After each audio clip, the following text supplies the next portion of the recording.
Morning class. आज हम नया चैप्टर स्टार्ट करेंगे। चैप्टर है हमारा चैप्टर 5।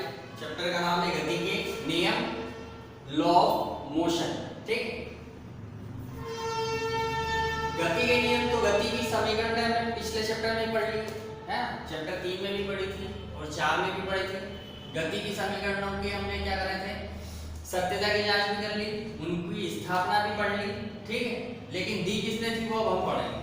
ठीक है, न्यूटन के गति के नियम, एक वैज्ञानिक था कौन, न्यूटन, है ना। कहानी सुनी होगी न्यूटन की कि वो पेड़ के नीचे लेटा था, उसके ऊपर फल गिरा तो उसने सोचा है फल ऊपर से नीचे आया तो नीचे से ऊपर क्यों नहीं गया, है ना। तो उसने क्या करा, थ्योरी दी और सबको पूरी दुनिया को क्या बताया, किसके बारे में, बल के बारे में। किसके बारे में बताया, बल के बारे में। अब बल दुनिया में दो प्रकार के, एक तो वो बल जब हम किसी के ऊपर लगाते हैं, ठीक है। एक कौन सा बल होता है जिससे हम किसी को एक झपड़ी मार देते हैं, ठीक है, या फिर किसी चीज को धक्का देते हैं। तो हमारे द्वारा क्या होता है, किसी दूसरी चीज को हाथ लगाया जाता है, जैसे बोके तो इसको उठाने के लिए भी क्या लगा है, बल लगा है। किसी चीज को उठाने के लिए भी बल लगता है। तो एक बल तो वो होता है जो क्या होता है, शारीरिक बल होता है ना। वो दूसरा बल होता है गुरुत्वाकर्षण बल। कौन सा बल हो गया हमारा, गुरुत्वाकर्षण बल, जो हम नहीं लगाते। कौन लगाता है, पृथ्वी लगा रही है। किस पे लगा रही है, पृथ्वी पर उपस्थित सारी चीजों को लग रहा है। ठीक है, ये चौक है, छोड़ दूंगा तो ये नीचे चला जाएगा। किसके कारण, इस गुरुत्वाकर्षण बल के कारण। ये गुरुत्वाकर्षण बल है, इसको भी F से दर्शाते हैं। और जो हमारा नॉर्मल बल होता है जिसके द्वारा हम दैनिक कार्य करते हैं, वो बल भी हमारा क्या है, कैपिटल F से ही दर्शाएंगे। बल का एक सूत्र होता है, बल बराबर होता है आपका द्रव्यमान इंटू त्वरण। द्रव्यमान यानी कोई भी वस्तु होती है वो जितने अणुओं से मिलकर बनी होती है, उसमें जितना द्रव्यमान होता है वो उसका क्या कहलाता है, जितने अणुओं से मिलकर उसकी आकृति बनी वो उसका क्या कहलाता है, द्रव्यमान। ठीक है, और वेट अलग चीज होती है, ठीक है, और द्रव्यमान अलग होता है, यानी भार और द्रव्यमान दोनों अलग है। ये हम आगे पढ़ेंगे। हम इस बल की बात कर रहे हैं, कौन सा बल, जो हम दैनिक जीवन में जिसके द्वारा हमारे कार्यों को किया जाता है, गुरुत्वाकर्षण बल। आगे चैप्टर आएगा। तो न्यूटन के द्वारा, न्यूटन ने किसकी स्थापना की, मतलब किस नियम को दिया उसने, बल के नियम। तो बल क्या है, क्या काम करता है बल, बल क्या काम करता है आपके दैनिक जीवन में, तो हम इसके द्वारा सारी कार्य कर लेते हैं। ठीक है, तो बल वो बाह्य कारक होता है जो हमारे दैनिक जीवन की सभी क्रियाओं को करने में या उनके ऊपर ही क्या होता है, यानी वो दैनिक जीवन की सारी क्रियाएं किसके बिना असंभव है, बल के बगैर, है ना। बिना बल के हम एक चाय का कप भी नहीं उठा सकते हैं, यानी वहां पे भी क्या लगा है आपका, बल लगा है। आप चल रहे हो, पाँव उठाने के लिए भी क्या लगाना पड़ रहा है आपको, पाँव हिलाने के लिए बल लगाना पड़ रहा है। बोलने के लिए भी क्या करना है, बल लगाना पड़ता है। ठीक है, तो बल वह बाह्य कारक होता है, इसकी परिभाषा होती है, बल वह बाह्य कारक होता है जिसके द्वारा आप किसी भी वस्तु को कहाँ कर सकते हो, गति में ला सकते हो। यानी ये चौक है तो ये इकाई में आ रहा क्या, गति में, और इसको रख दिया तो गति के बाद इकाई में आ गया। केवल अगर रखा हुआ है तो विराम अवस्था, क्या बोलेंगे उसको, अगर कोई वस्तु रुकी है तो विराम अवस्था, और चल रही है तो गति अवस्था। ठीक है, तो बल वह बाह्य कारक होता है जो किसी वस्तु की विराम अवस्था, गति अवस्था या गति की दिशा में परिवर्तन करने में समर्थ होता है। क्या कहलाता है, बल। बल का एक सूत्र होता है, बल बराबर होता है द्रव्यमान इंटू त्वरण, गुणा में आता है। ठीक है, बल क्या होता है, बल बराबर होता है द्रव्यमान इंटू त्वरण। द्रव्यमान को हम दर्शाते हैं कैपिटल M से, त्वरण हमने पढ़ लिया है, त्वरण को दर्शाते हैं स्मॉल a से। ठीक है, और बल को कैसे दर्शाते हैं, बल फोर्स से, इंग्लिश में क्या लिखेंगे, F। तो बल का सूत्र क्या बना, बल बराबर हो गया द्रव्यमान इंटू त्वरण, बल F बराबर क्या हो गया, m। ठीक है, बल के दो मात्रक होते हैं। मात्रकों की पद्धतियां पढ़ी थी हमने, 4 पद्धतियां होती हैं। तो उसकी जो एसआई पद्धति होती है, एसआई पद्धति में बल का मात्रक क्या लेते हैं, यानी बल को मापेंगे कि इकाई में। जैसे आप दूध लीटर में माप रहे हो, है ना, गेहूं किलो में माप रहे हो, तो बल को काई में नापेंगे हम, न्यूटन में। किस पद्धति में, एसआई पद्धति में। और सीजीएस पद्धति, सीजीएस पद्धति में बल को काई में मापेंगे, डाइन। क्या पढ़ाएंगे, डाइन। ये दोनों कंपटीशन के एग्जामों में भी पूछे गए हैं और पूछे जाते हैं, और आपकी इसमें भी ऑब्जेक्टिव आएगा। बल का एसआई मात्रक क्या हो गया, न्यूटन, और सीजीएस मात्रक क्या हो गया आपका, डाइन। ठीक है। और बल कैसी राशि होती है? सदिश राशि, ये भी पूछा जाता है। बल कैसी राशि है? सदिश राशि है। बल का विमीय सूत्र, बल का विमीय सूत्र देखो यहां से बना लेते हैं विमीय सूत्र। तो m क्या? द्रव्यमान, द्रव्यमान के लिए क्या लगता है? Capital M। त्वरण, त्वरण के लिए बताया था LT-2। विमीय सूत्र क्या बन गया? MLT-2। कुछ चीजें हैं, कुछ इंपॉर्टेंट हैं जिनके बिल्कुल डायरेक्ट याद रखो, ठीक है।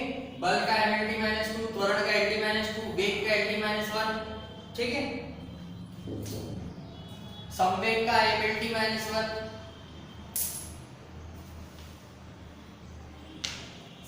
तो ये था हमारा बल, ठीक है। बल आगे समझ में। बल की परिभाषा क्या हो गई? बल वह बाह्य कारक होता है जिसके द्वारा किसी भी वस्तु को विराम अवस्था या गति अवस्था में परिवर्तन किया जा सकता है। क्या कहलाता है? बल।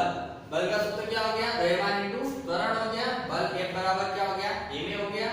एसआई मात्रक न्यूटन, सीजीएस मात्रक डाइन, विमीय सूत्र MLT-2 और कैसी राशि होती है? सदिश राशि, ठीक है। अगला टॉपिक है हमारा जड़त्व। ये भी नया टॉपिक है आपके लिए, है ना। 10th में पढ़ा होगा थोड़ा बहुत। क्या हो गया अगला टॉपिक? जड़त्व, ठीक है। जड़त्व किसे कहते हैं? जड़त्व किसे कहते हैं, ठीक है। तो जड़त्व क्या होता है? जड़त्व यानी किसी वस्तु का वह गुण जिसके कारण वो अपनी स्थिति को छोड़ने के लिए क्या होती है? सक्षम नहीं होती है। जैसे कि अगर मान लो ट्रेन चल रही है तो आपकी ट्रेन चलती रहेगी, यानी वो गति में तो गति में रहेगी, और अगर ट्रेन रुकी है तो वो रुकी भी रहेगी जब तक कि धक्का नहीं लगाएगी, मतलब कि बल नहीं लगाएगी। यानी बल जब तक नहीं लगाएंगे वस्तु अपनी स्थिति को क्या करती है? धारण करके रखती है। यानी वो अगर विराम अवस्था में तो विराम अवस्था में रहेगी, और अगर गति अवस्था में तो वो गति करती रहेगी, जब तक कि हम उस पे क्या ना करें, किया जाए, कोई बाह्य बल ना लगाया जाए, है ना। ट्रेन चलती रहेगी तो बल लगाएंगे, यानी कि पीछे की ओर क्या लगाया जाता है? विपरीत बल लगाते हैं, तभी तो वस्तु कंट्रोल में आती है, यानी ट्रेन कंट्रोल में आएगी। तो बल लगेगा तो वो रुकेगी, और रुकी हुई है तो बल लगाएंगे यानी धक्का लगाएंगे तो वो चलेगी, ठीक है। तो जड़त्व क्या होता है? किसी वस्तु का वह गुण जिसके कारण वह अपनी गति अवस्था या विराम अवस्था में परिवर्तन करने में असमर्थ होती है, वस्तु का यह गुण क्या कहलाता है? जड़त्व। या दूसरे शब्दों में क्या कह सकते हैं कि यदि कोई वस्तु विराम अवस्था में है तो विराम अवस्था में रहेगी, और यदि वो गति अवस्था में है तो वह गति अवस्था में रहेगी, जब तक कि इस पर कोई बाह्य बल न लगाया जाए। वस्तु का यह गुण क्या कहलाता है? जड़त्व। क्या कहलाएगा? जड़त्व। जड़त्व के प्रकार कितने प्रकार होते हैं?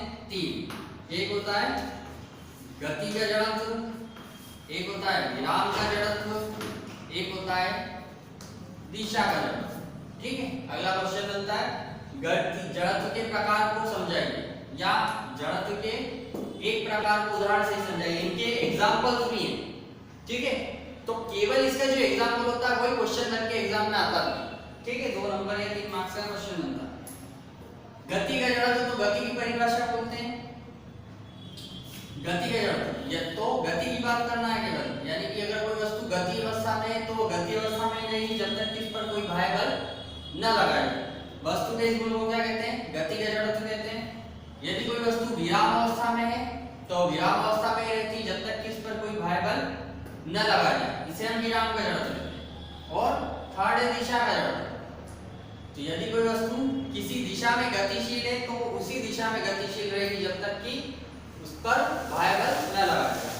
इसको समझ लेते हैं तीनों के एग्जांपल क्या है। तो पहला लेते हैं गति का जड़त्व। गति के जड़त्व में एग्जांपल है, चलो पहले के ले लो, विराम का जड़त्व। विराम का जड़त्व मतलब विराम अवस्था। इसका एक एग्जांपल बहुत अच्छा है, आता भी एग्जाम में, कि अगर एक कार खिड़की है, कौन सी खिड़की है? खिड़की कांच वाली, है ना, कांच की एक खिड़की है। उसके ऊपर आप जब बंदूक से फायर करते हैं तो बंदूक से अगर जब फायर करेंगे तो जैसे ही गोली आगे लगेगी तो जितने भाग पे गोली लगी उतने भाग में क्या बन जाता है? छेद, और बाकी आपका कांच जो है वो कैसा रहेगा? एटीजेड, मतलब व्यवस्थित रहता है। लेकिन अगर हम बंदूक की बजाय पत्थर लेके फेंकें तो पूरा कांच क्या होगा? आपका बिखर जाएगा। ऐसा क्यों होता? ये क्वेश्चन है कि कांच वाली खिड़की यानी कि बंदूक की गोली, पूरा क्वेश्चन सुन लो, बंदूक की गोली से खिड़की के कांच पर स्पष्ट छेद बन जाता है, जबकि पत्थर मारने पर पूरा कांच चटक जाता है, क्यों? ठीक है, इसका आंसर सुन लो।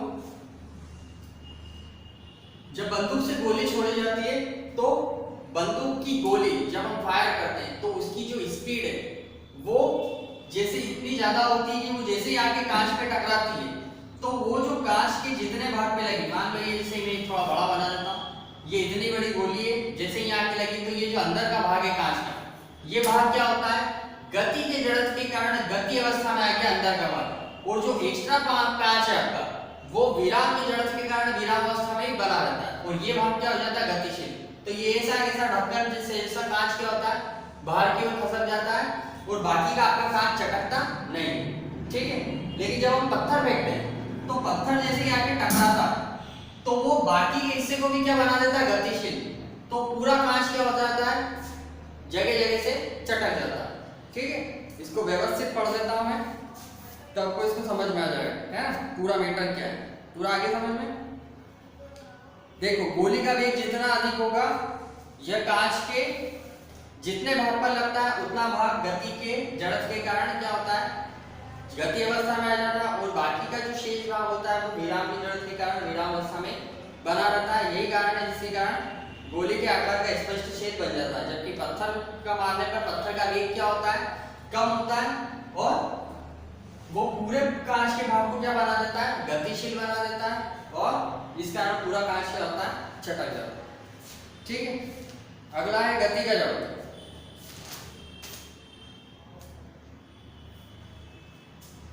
गति के जड़त्व का एग्जांपल भी एक है, जिसके अंदर बस वाला देखा होगा आपने, अब बस में तुम सफर कर रहे हो, बस के अंदर क्या होता है कि अगर बस रुकी हुई है और एकदम जब चलने लगती है तो हम क्या करते हैं, पीछे की ओर रुक जाते हैं, यानी कि पीछे की ओर एक धक्का लगता है, और जब बस चलती रहती है और एकदम व्यक्ति ब्रेक मारता है तो हम आगे की ओर रुक जाते हैं, है ना। दो कंडीशन है, एक तो बस जब चलती है तो पीछे की ओर झटका जाता है, और जब अचानक बस रुक जाती है तो आगे की ओर जाता है।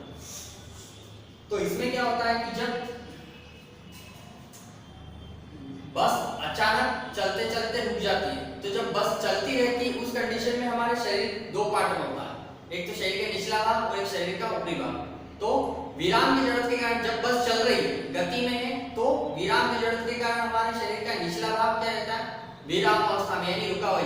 लेकिन गति के जड़त्व के कारण ऊपर का भाग क्या रहता है, गति अवस्था में, यानी बस चल रही है तो हमारा भाग भी क्या हो रहा है, ऊपर का चल रहा है, और वो जैसे ब्रेक मारता है, बस रुकती है तो हमारा शरीर भी क्या होता है, गति में रहता है, इसलिए आगे की ओर क्या हो जाता है, झुक जाता है, ठीक है। तो ये गति के जड़त्व का क्या होता है, एग्जांपल होता है। थर्ड है दिशा का जड़त्व। दिशा के जड़त्व के लिए कार में बैठे होंगे आप, है ना, कार सीधी चल रही है और अचानक क्या होता है, कोई मोड़ आता है, तो ड्राइवर जैसे कार का स्टीयरिंग मोड़ता है, यानी कि डायरेक्शन बदली, तो हम कहां जाते हैं, खिड़की की ओर, क्योंकि हमारी दिशा ये है, और एकदम से दिशा बदलती है तो क्या होता है, हम दीवार की तरफ, यानी कि जो भी है कांच की तरफ क्या होते हैं, टकराते हैं।